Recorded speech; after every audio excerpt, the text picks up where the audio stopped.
Okay, in this training, we're going to go over how to set up your templates in ZipForms. We're in ZipForms, we're going to sign into our account.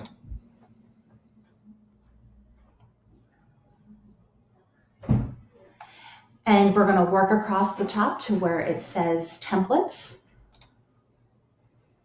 These are two that I currently have, but when setting up a new one, we will select new. And you can see you have the option for a listing template, obviously a purchase template, and lease templates. For training purposes, we're going to select listing. You can name it anything you would like.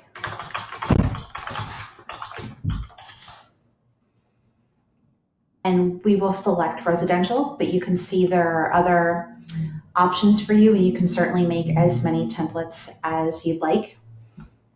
We're going to leave the scope set as personal. And then down here, for this to work best, we're going to make the second selection, which is automatically apply this template to new listing residential transactions. Where it says select template, if you click on the box, it opens the window and you will select template again. Then we save. Now it just took us into where we're going to load documents for our template. You can see there's nothing here. But at the top right in the blue box where it says all forms, when we click that, it opens up to all of the PAR forms. This is just like in Dotloop. Everything that you could need for a transaction is going to be right here. And obviously it's going to be in your best interest to pull the basics that are used each and every time. But you can certainly pull as many of these to put in your template as you'd like. For training, we'll just pull a couple over. So a consumer notice.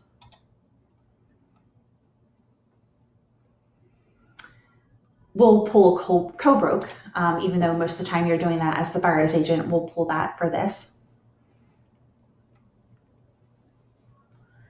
The listing contract.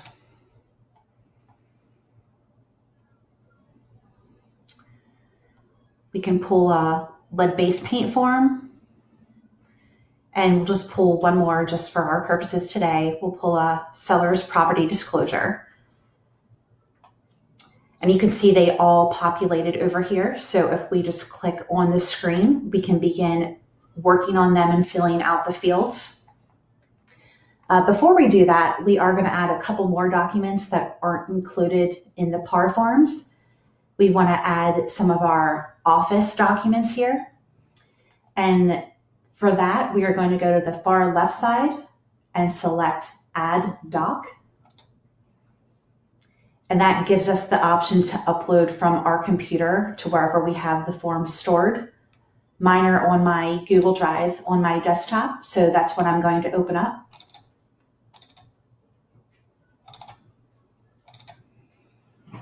And I'm going to select all of the office forms by just holding Control and working down.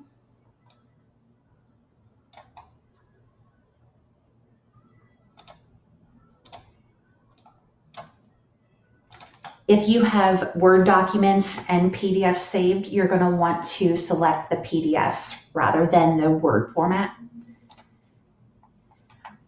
That'll bring us to this screen, which we're just going to hit OK. We do not need to do anything else.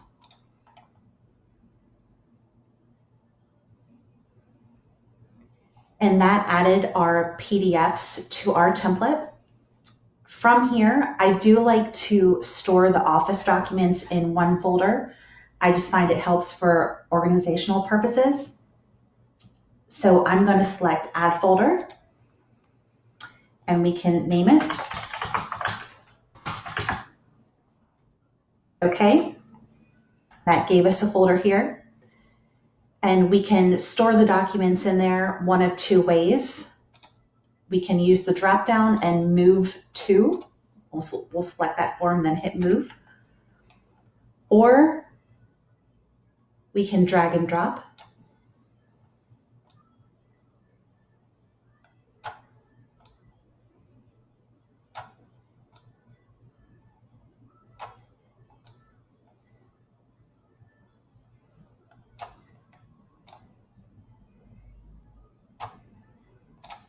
And we open the folder and all of our office documents are there. We're going to go back and do the presets for the PAR forms by hitting the blue button back once. And we'll start with the consumer notice. Here we'll put in the licensee's name, license number,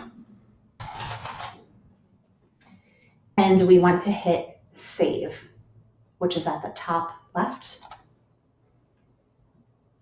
And for the consumer notice, obviously that's the only information we're going to add at this point.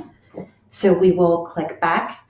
This is just like you would have done in Dotloop when you created your template, going to the live fields and filling in, selecting boxes for as much as you can. So when you do apply it to a transaction, it saves you time. So at that point, you were just adding your specific property information and client information. So for the co-broke example, since we are working on a listing file, we will add Keller Williams as the listing company name. And you can see it auto-populated down here. And again, we do want to save. And we are going to select the green back button again. And that brought us over to our forms again. We'll go in the listing contract. Obviously, this is one where you can add a lot more information at this point. All the brokerage information, your information, and check all the boxes that typically apply to you. Fill in your percentages and broker fee. That's all I'm going to do for here. But again, this is just like you would have done when you're setting up your Dotloop templates. Super simple. Just make sure you save before you go out. And we'll go back.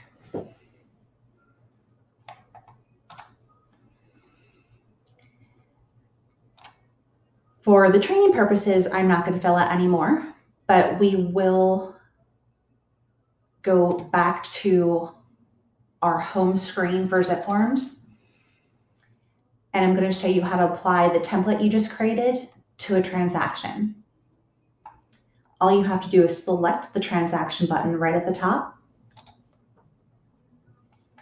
And we're going to hit new. And because we made a listing template, we're just going to select this as a listing. And again, you're going to add your property address here.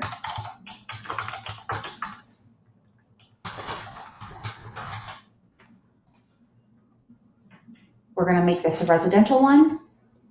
Select our template. And then save.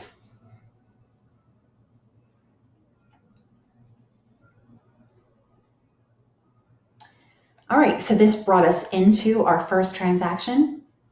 You can certainly fill in as much of this information as you would like to keep track of. But for training, we're just going to jump right to documents. And here are the template forms that we filled out already. So when we click on the consumer notice,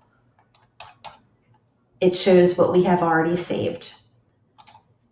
Now, obviously, this is where you're going to put your property specific and client specific information. And again, when we make a change, we do want to save at the very top. And we're going to use the green back button. Now, when we jump to a listing contract, because we already added the seller's name on one form, it did pull it over to this form as well as the information we saved already. And you can see that it filled in our address as well because when we named our transaction. So again, Once you start filling in the forms, it will keep adding all the information it possibly can to the next form you're working on. And an example of that is the seller's property disclosure. It pulled over our address and our seller's name. Now, since we did not make any changes on this, it is not requiring us to save, so we are just going to use the back button. The next training, I will show you how to take these documents and send them out for signatures via DocuSign.